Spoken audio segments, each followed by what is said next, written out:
Hi there and welcome to Busted In. My name is Rashidi. Some of you know me as Daljit, especially those guys on Discord.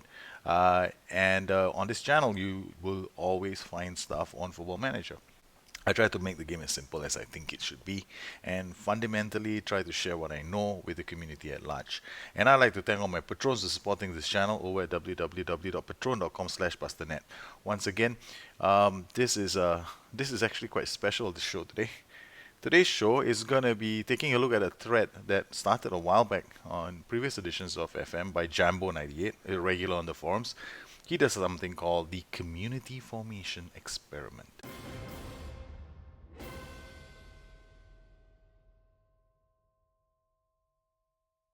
Well, so what's this community experiment? Very simple. Everyone gets a team, and we all are given default tactics from the game. So Jambo has a little black box that goes spinning, and he'll pick one default tactic and issue it to each one of us. So we all get a different default tactic that we have to use with Sassuolo, and there's certain rules. And you want to find out more about the rules, you can check them out in his thread. But essentially, we all have certain restrictions on what we can and can't do. And then we share our little experiences with this club. Last year I had a 5-1-2-2 DM wide, which was kind of a fun tactic to use because I've never ever made a tactic as ridiculous as a 5-1-2-2 DM. And some people have a 3-1-3-2, some people have a 4-5-1, some people have a 4-1-2-3, some people have a 4-3-2-1, I mean, you name it, every single default tactic that's in the game gets issued to us. Naturally, the more popular ones like the 4-4-2 are removed because it's too common. So if the more common they are, the more likely the chance that they're going to be yanked. So that's it. So what am I doing? Well, this show is all about sharing and trying to display some. So what am I doing on this show? Well, I take some of the PKMs and the. Well, what am I doing on this show? Well, I take some of the PKMs that the users have done. So what's my role in all of this? Well, what I do is I take some of these PKMs and I share them with you. So if you have the time to watch the show, then you'll get a chance to watch some of these PKMs in action. And one very good one is here, the 451. A 451 by Tells. Now, it's an interesting system. I know people have tried creating the 4411, but what about the 451? I don't think it's a very common system, but Tells has come up with a pretty interesting configuration, I have to say. It's gotten off to some decent results. It's still early, but this is the thing I like about Tel's system. He's got an inverted wingback behind a sitting central midfielder on attack. Now, he's also gone for a structured mentality, which, as we all know, structure creates mentality splits. And he's done this intelligent thing by putting in such interesting roles here, and he's gonna enhance the mentality splits even more. So he's given himself a lot of variety within a flat five. So you've got a wide midfielder on attack, you've got a winger on support, you've got CM on attack, your DLP on defense, and a box-to-box midfielder on support. Very interesting. I like this tactic. And he's playing on a control structured. Well, okay, that mentality shouldn't mean much because it's just a risk barometer. So what's more interesting is his shape. So he's gone with the structured shape, and he's pulling the Frel down so that he basically acts like a link up for all these people to come into the box. And he's gone with a few shouts as well: short passing, play out defensible ball into box, and lower tempo. Basically, he's going for possession. So we can see that as well, and it's going to be fun. Now, of course, there are many ways to skin a cat, but this is just one way that he skinned the 4-5-1. Naturally, I might play it differently, and other people might play it differently. But how does this tactic actually do? The whole goal of this experiment is very simple. Can you take a default tactic, and play in the game? Of course, you should be able to. But what's interesting is this: sometimes these funny tactics they come back to us in the form of AIs. The AI starts to use them, so it's kind of fun. He's with and without ball screens. Yeah. Okay. One thing before I go into anything, with and without ball, great for 19 minutes, gives you average positions. But actually, if you want to see a passage of play, then zoom in on a specific passage of play to see how your system actually looks. Well, I've got a PKM from Tells, and let's now pop into the PKM and see how his tactic actually plays out. So right from the kickoff, you can see the closing down settings of Magniali. His bombs forward, and you can see how aggressive his BBM is at the moment. So here we are, around the 15-minute mark. they've broken up Juventus attack. They intercepted it and they're building play up. So this is pretty interesting. This transition will be interesting. And they've actually got decent possession, Sassuolo. They started the match a bit they started the match a bit weak, but then they managed to gain some control of the match at home. So Sensei plays it out to Pellegrini. No, so Sensei plays it out to Pellegrini. Peluso, the inverted wingback, has moved into a really good position. And look at that passage of play. This is what we want to see.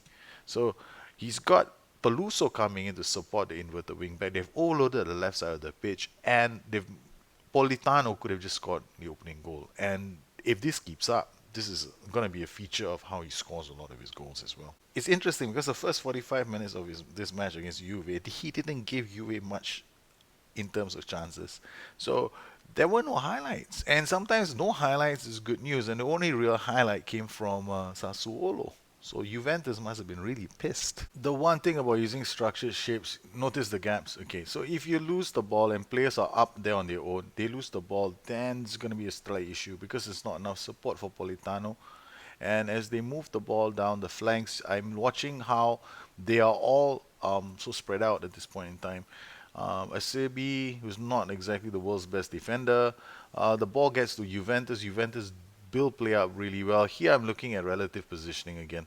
And if Lamina gets a pass out or Pane gets a pass out, then yeah, they're going to be in full retreat. And here Cuadrado is down, and the defenders don't do a very good job of marking Higuain.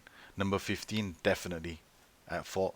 But one could have an argument that this ball should have been stopped in midfield. Things certainly change after he goes a goal down. Still, possession numbers look pretty good, but he's made some sacrifices already at this point.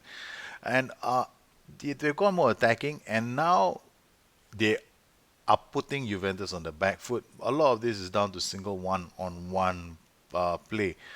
So here, Juventus, each time they try to build the ball up, there's enough options in midfield for him to shut them down.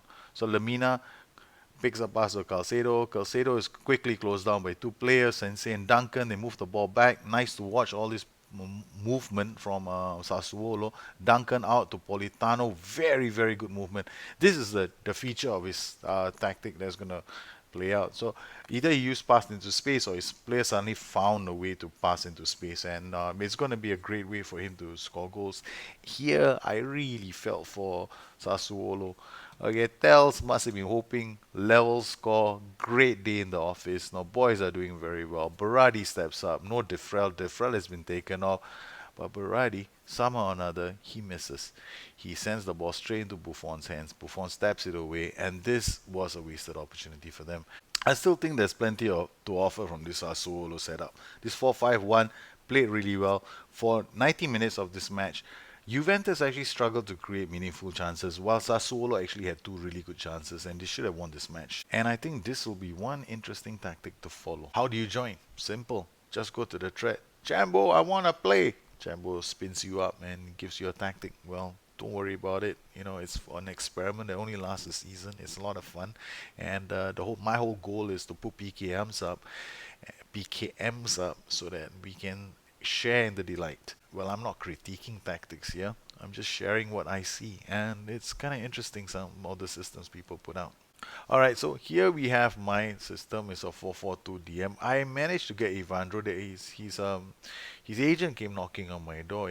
And he said, "You want my player for £675,000?" I mean, like, why not? £675,000 for this guy? I'll take it. I don't care what else you want. I'll take him. So I took him because I'm looking for a playmaker on my side. I don't really have anybody who's like an advanced kind of playmaker. So when I got Evandro and I'm playing him some DLF on support, and here in my system, I'm playing. I don't often play with a Regista, so here I have a Regista because he's the most attacking kind of playmaker. Furthermore, I wanted to make a 4-4-2. Somehow or another, I landed up with a close enough version of 4-4-2 DM. Oh, rather a 4-2-2-2 DM, but it looks like a 4-4-2 double DM, right? So you can call it the same thing. And Yeah, and the only concern I have with my system is this: we have not had a clean sheet yet. So good with the Masters of not keeping a clean sheet. So we have to fix that. We've had some really good matches, and we've had some really scary matches against Inter Milan. We actually ended up playing with 10 men for 90 minutes. Sorry, 10 men for 45 minutes. We had two great goals because the way I want my goals to come is via the flanks. I want full backs, full flight, controlling width, dropping in crosses, and we put opposition under pressure, and this is how we scored with the first goal against Inter Milan. And yeah, I like Lirola. Paul Lirola, I do. I like him a lot. So here, 32nd minute, we got side midfielders who actually cut in, like Politano. They're all cutting inside, they're adding numbers. We keep them under pressure, freeze up my fullbacks. Again, we drop in the crosses, and yep, we score goals. So we have done pretty well so far, but and I don't like this Sassuolo. I don't like the fact that I ended up with Sassuolo because I got to play against Torino. You know how painful that is for me. And look at this, Torino, a bottom of the Serie A. How could you start with Sassuolo? You know I have a long-term save with Torino. It's painful to watch. I can't allow Torino to be at the bottom. So maybe against Torino, we just ship in all the goals and let Torino work their way off the bottom. And I'll probably feature in a few more of my matches. But once again, this is a community experiment. It's not an experiment by me. Okay, so I would love to get some of your PKMs in, and I hope you enjoyed this little short little video of how this community experiment is coming along. We'll share more along the way and see how people are doing once their results are in, and yeah, we'll definitely come. Definitely, a story is waiting to be told here. So I hope you enjoyed this short video. Let me know what you think. Maybe some of these default formations can end up on your plate when you're thinking about making tactics of Football Manager 17. So once again, you take care. Have a good one. I'll catch up with you guys again soon. Bye bye.